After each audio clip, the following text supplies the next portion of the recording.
뭐냐면은 직무가 바뀐다는 거예요. 앞으로 선호하는 직무가 많이 바뀔 거다. 그러니까 전통적으로 선호하는 그 직무들이 아니라 요즘에는 AI나 데이터 엔지니어, 데이터 사이언티스트 이렇게 기존에 없었던 직무들이 늘어난다. 이 직무의 변화를 더 중요하게 생각하는 거고요. 이 사람에 대한 정대한 일 경험을 중시한다고 하지 않았습니까? 그리고 프로젝트를 한 경우 이렇게 실제 일을 해본 경험을 보면 그것을 보고 알고 뽑기 때문에 자기소개서의 판별 시스템에 대한 필요성은 낮습니다.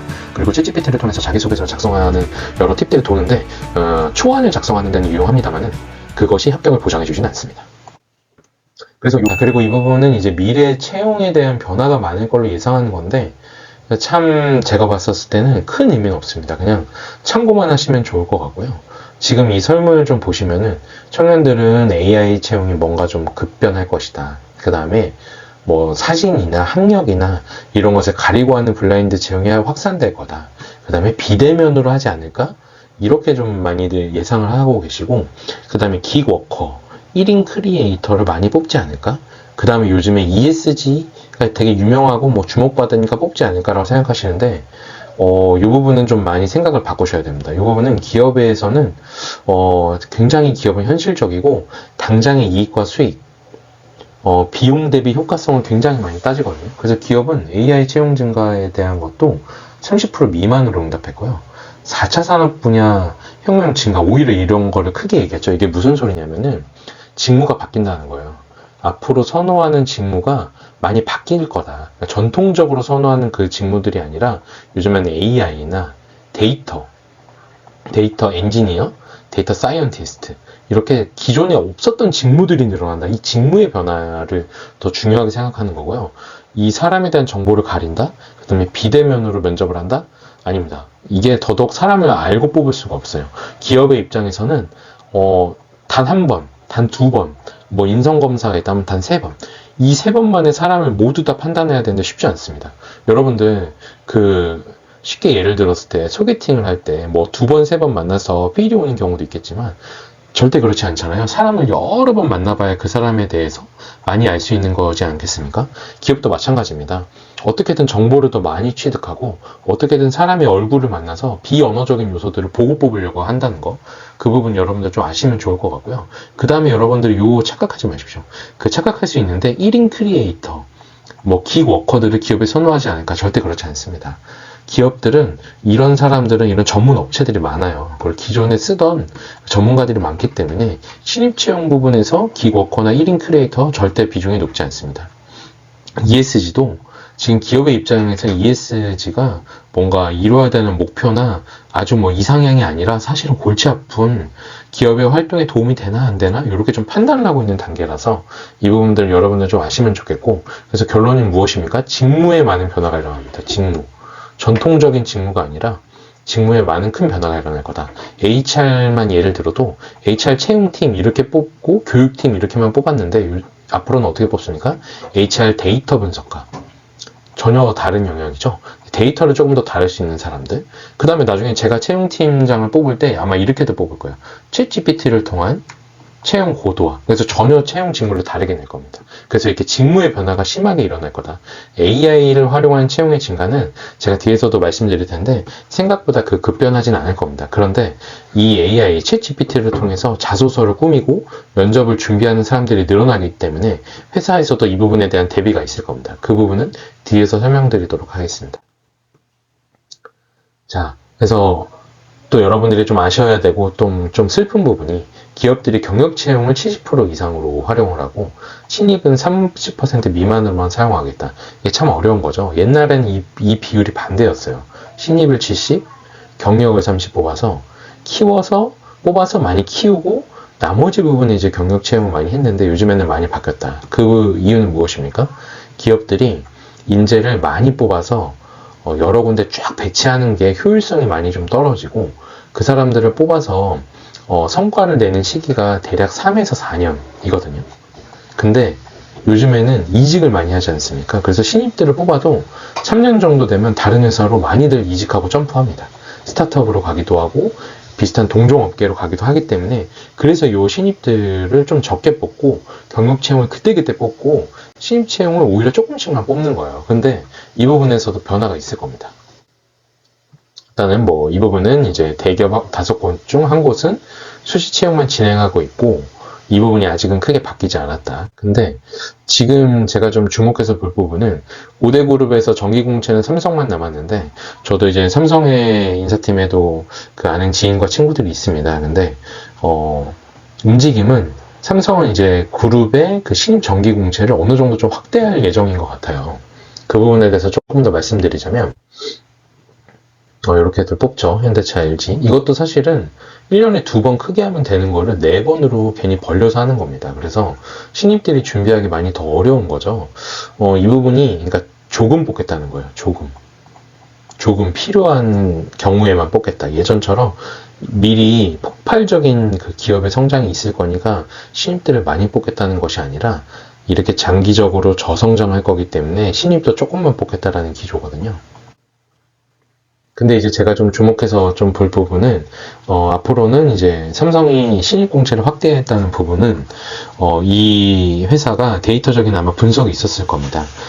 신입들을 뽑아왔을 때 이점이 여러 가지가 있거든요. 기업에 대한 문화를 습득하고 그 문화를 체득해서 그 기업의 문화를 이루는데 신입들이 아주 큰 역할을 할 수 있고요. 이 사람들이 이직하지 않고 곳곳에만 잘 배치돼서 성장한다면 기업의 성장에 큰 도움을 주거든요. 그래서 나중에는 경력자들을 뽑으면 적어도 3에서 5년 정도는 다 나갑니다.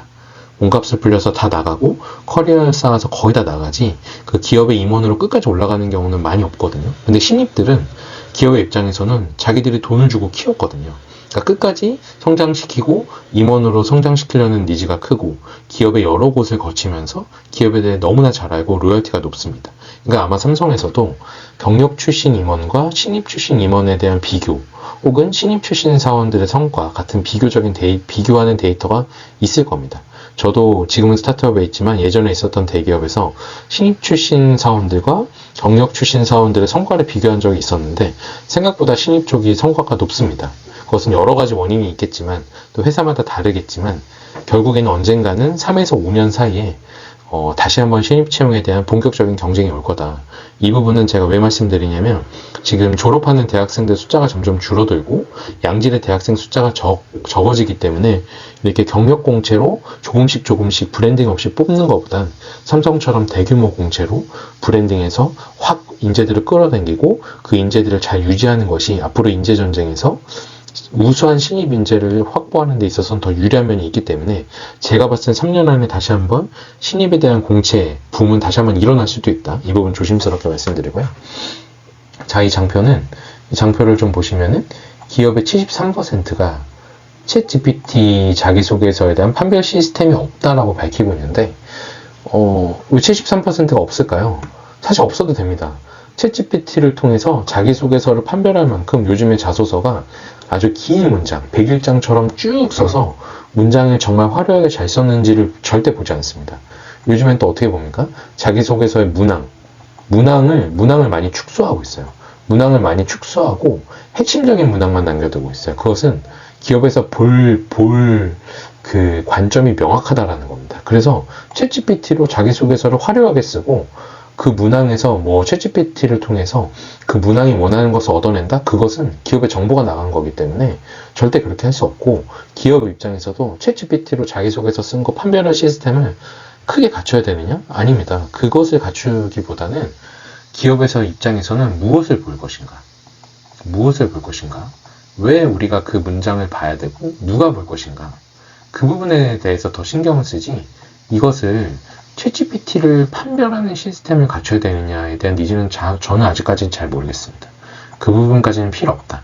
오히려 회사가 문항을 컴팩트하게 압축시키고 자소서나 이력서를 보는 에너지를 줄이고, 면접에서도 얼굴만 보는 것이 아니고 이 사람 좋네 이렇게 판단하는 것이 아니라 실제 현장에서 문제를 주고 그 문제를 해결하는 능력을 보겠다라는 거죠. 그리고 아까 제가 말씀드렸을 때 직무에 대한 일 경험을 중시한다고 하지 않았습니까? 그리고 프로젝트를 한 경험, 이렇게 실제 일을 해본 경험을 보면 그것을 보고 알고 뽑기 때문에 자기소개서의 판별 시스템에 대한 필요성은 낮습니다.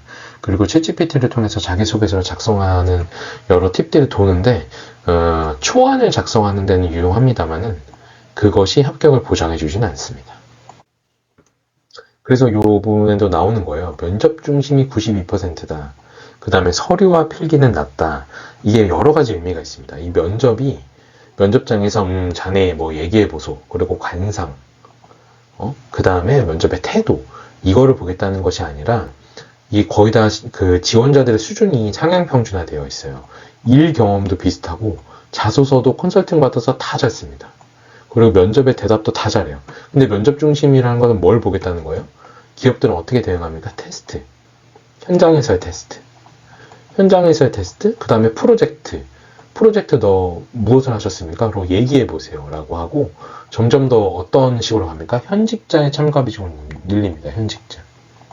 현직자가 실무적인 것을 보는 겁니다. 실무적인 숫자와 경험으로 가짜를 판단합니다. 가짜. 여러분들 가짜가 되지 않도록 주의하셔야 됩니다. 챗GPT로 설을 꾸미고 필기시험 꾸며도 이 면접장에서 현직자가 숫자 몇 개 물어봤을 때 그 사람이 대답 못했을 때 빨리빨리 떨어뜨릴 수 있다.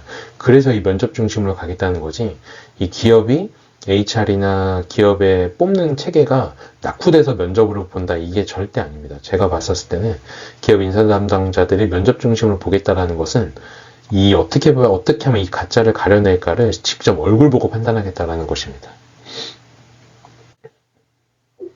네, 그리고 이 학생의 인터뷰가 상당히 인상적이라 제가 좀 가져왔는데요. 이 학생의 인터뷰가 어떻게 보면 정답입니다. 자, 보실까요? 한 분야로 자신의 분야를 좁혔습니다. 그 다음에 스터디한다고 나와 있습니다. 자신의 한 분야에 대해서 전문적으로 스터디한다. 그 다음에 기업과 접촉한다고 나왔습니다. 자기가 가고 싶어하는 기업과 접촉을 한다고 나와 있죠. 그 다음에 프로젝트 나와 있어요. 그 다음에 또 무엇입니까? 다 같이 학술대회에 나가는 식으로. 정답이 있습니다. 1번 좁힌다. 1번 좁힙니다. 자기가 어떤 회사, 어떤 산업 분야로 가야 되는지를 적절하게 좁히고, 그 다음에 같이 스터디한 경험을 쌓습니다. 그리고 가고 싶은 기업과 접촉합니다. 그러면 현직자도 만날 수 있고, 이 기업과 접촉한 히스토리가 남죠. 하나의 자소서에 녹일 수 있게 되고, 프로젝트, 일 경험을 하게 됩니다. 그 다음에 학술대회에 나가서 발표까지 해봤죠. 그러니까 전반적으로 이 친구가 어떻게 취업 준비를 하고 있습니까? 직무에 대한 일 경험, 그 다음에 직무 역량, 그 다음에 기업에 대한 이해도, 그 다음에 여러 가지 프로젝트 경험, 그러니까 모든 것을 다 하고 있는 거죠. 그러니까 이 친구의 인터뷰에 정답이 나와 있다, 이렇게 좀 말씀드리고 싶습니다.